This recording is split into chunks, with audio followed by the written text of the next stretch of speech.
You're listening to The Marne Report. Well, hey, Fort Stewart, Hunter Army Airfield, Molly here with your latest edition of the Marne Report podcast. And today I am here with my friend Cindy Bauer from the American Red Cross, here to talk about all things blood drive on Fort Stewart and Hunter Army Airfield. Thank you so much for being on the show with me, Cindy. Molly, thanks so much for having me today. I really appreciate it. No problem. So tell me, Cindy, we have a lot of blood drives that pop up all over Stewart and Hunter. Can you tell me just about the ones that we have coming up?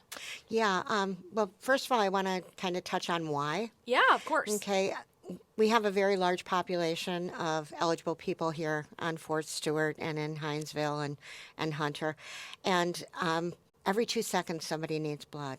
It could be a childbirth. It could be a car accident. It could be a disease like sickle cell disease or cancer.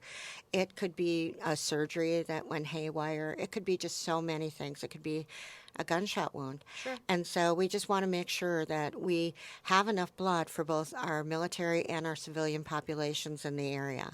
And so that's why we're always running blood programs on Fort Stewart, is because we have a very able-bodied group of people that have it in their heart to give back to humanity, and they can do that through blood donation. But we do have a lot coming up. We have one that is going to be on March 3rd, and it's going to be in the Bloodmobile right by the gym. And then we also have one on March 24th that is going to be over at the chapel. We have one that is also going to be on March 1st, and that is over at Wright Airfield. Okay. So people can go online to redcrossblood.org, and they can key in the zip code, and it should pop up the ones that are available to them.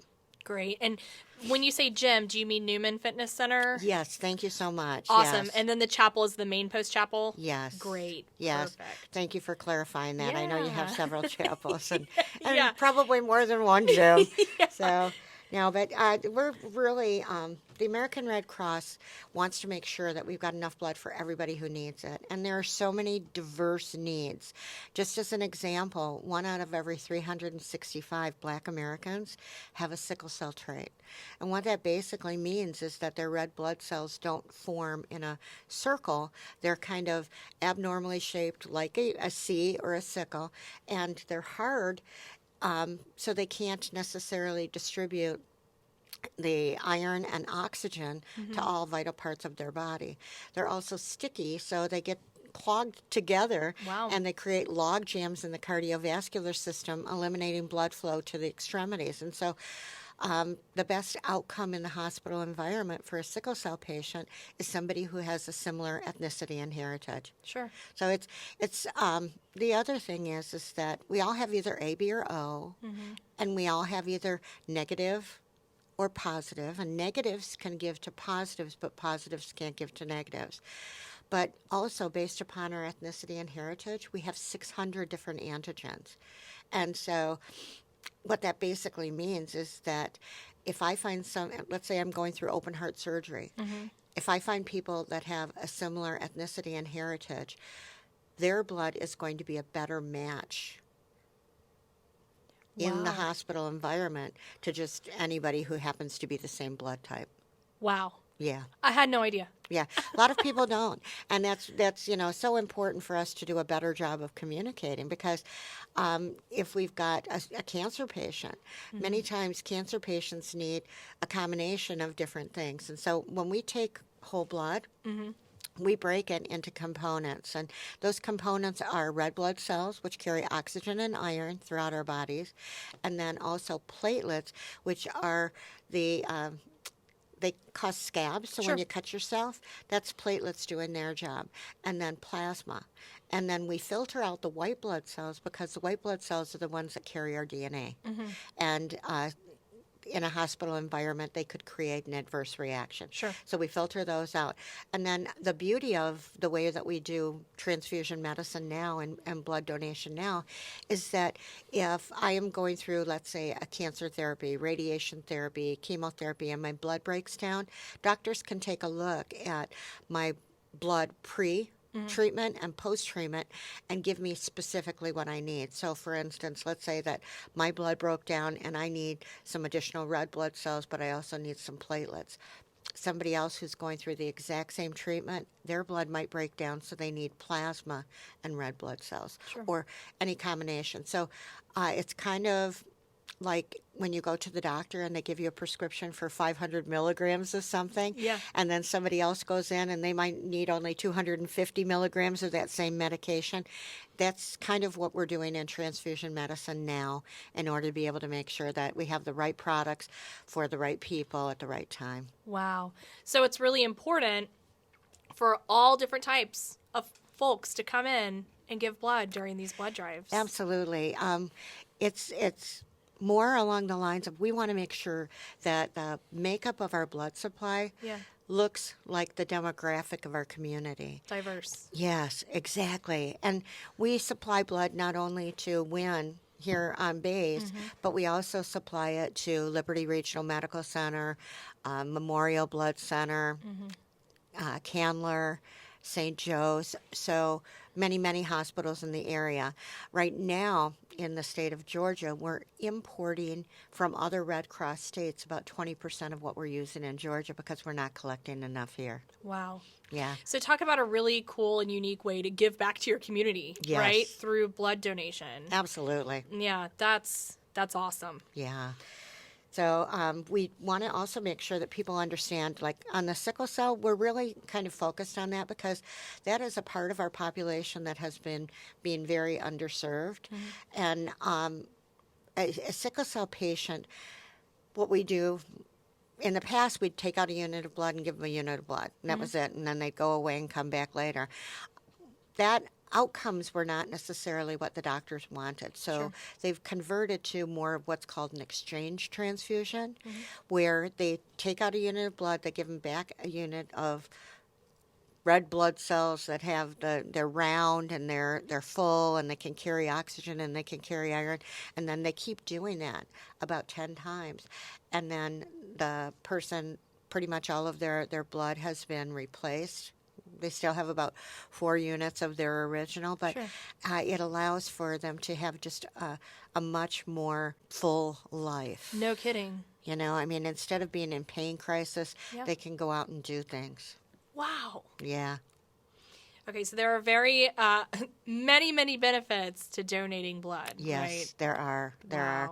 And some of the benefits are when we make a donation of whole blood, we are giving away old blood cells, new blood cells, and medium-age blood cells. Through the miracle of water and bone marrow, our bodies manufacture brand new blood cells. So what happens is their oxygen carrying capacity and their ability to deliver iron to the vital parts of the body is increased. So they are actually kind of giving themselves a shot of life just by being a donor. Wow. Yeah.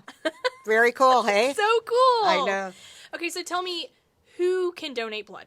I know you always hear, like, if you've been out of the country or if you've just gotten a tattoo, help me dispel some rumors and just get the facts out there about who can give blood. Well, you know, the tattoo one's kind of an interesting one because I see people that have these full sleeves and I ask them if they want to donate blood and they go, no, I'm afraid of needles. And I look at them and I go, really?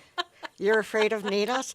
Because they obviously have spent hours getting this beautiful sleeve, and all of a sudden they're afraid of needles. So the main thing, if people are afraid of needles, I tell them to kind of try and get past it. Because if somebody came up to me and said, I love needles, can I donate? I'd be a little afraid of that. No kidding. Yeah. So that one, you know, just give it up and go ahead, and you'll realize that it's not as painful as you might think. If you've got a tattoo or you've got a piercing, it's nothing compared to that. No kidding. Yeah. No kidding. So that's the number one. A lot of people think because they're diabetics that they can't donate. Diabetics can donate as long as even if they're insulin injecting, as long as their diabetes is under control. Okay. So if they check it regularly and they know where their glucose should be, they're good to go. They don't necessarily need to stop. Tattoos is kind of a tricky one. Georgia is a little different than most states. If you get a tattoo in any of the other 49 states, and you can normally donate blood the same day. Wow. Yeah, unless it is a natural tattoo like they do in Hawaii with Sure. bone and things like that, and reuse of needles. Okay. So if it's a traditional Hawaiian tattoo, no, you're out for a year. In Georgia, our tattoo parlors and our places that do piercings are not regulated by the state, they're regulated by the county. So it kind of puts us in a totally different arena than a lot of other states. So I ask people, where did you get your tattoo? And they'll say, oh, on my ankle. I'm like, no, what state? Yeah. Yeah. So if they got it in another state, well, Florida, or, they're up in North Carolina or wherever they were, then usually they're good to go. If they donated in Georgia, they have to wait 90 days. Okay. Okay. And then another thing is that people who were in a military family during the 80s, for a long time, they were not allowed to donate because there was this threat of mad cow, and they didn't necessarily understand all the parameters of mad cow. So anybody who served in Europe for like a 15-year period couldn't actually donate. Well, the FDA just completed about a 30-year study, and they determined that most of the people that traveled abroad and were serving our country in those various theaters are eligible to donate. But there are very small pockets in different places that were potentially impacted with tainted beef or suspect beef.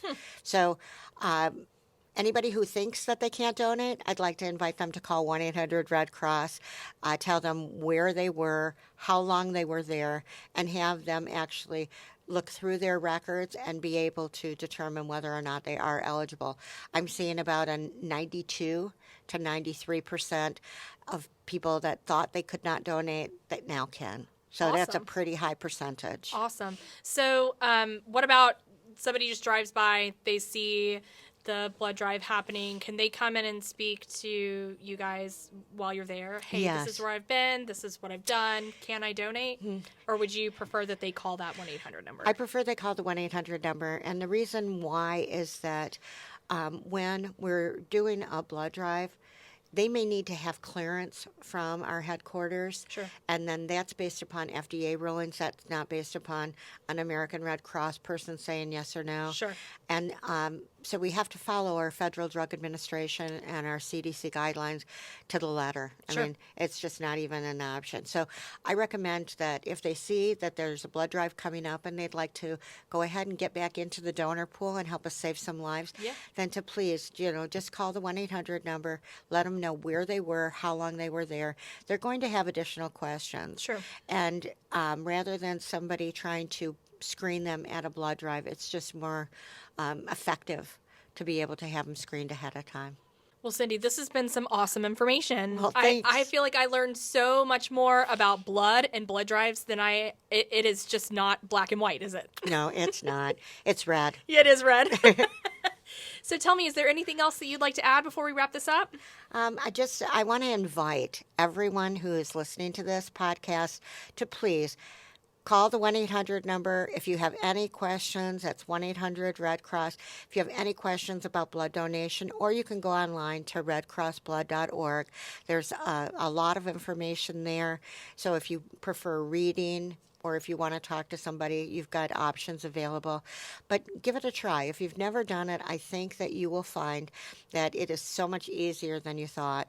And the beauty of it is that you're helping your body, and you're also helping somebody else. So it's when you look at a person getting blood, okay, it's like the drop of water in a bucket, but that ripple effect, that person impacts so much more than just that one person. They impact everybody who loves or deals with that person on a regular basis. So it's such a wonderful gift, and we all have the ability to give it. So I just encourage you to give it a try. I agree. Hopefully we will see you guys out at some of our upcoming blood drives on Fort Stewart. And Cindy, thank you so much for being on the podcast today. Always a privilege. Well, that's it for this week's edition of the Marne Report, y'all. This is Molly signing off. Are you looking for more places to get your news? Subscribe to the Fort Stewart Hunter Army Airfield YouTube channel. As we add to this platform throughout the year, users will have access to installation tours, news updates, and plenty of motivating videos featuring 3ID soldiers and more. Visit youtube.com and search Fort Stewart Hunter Army Airfield.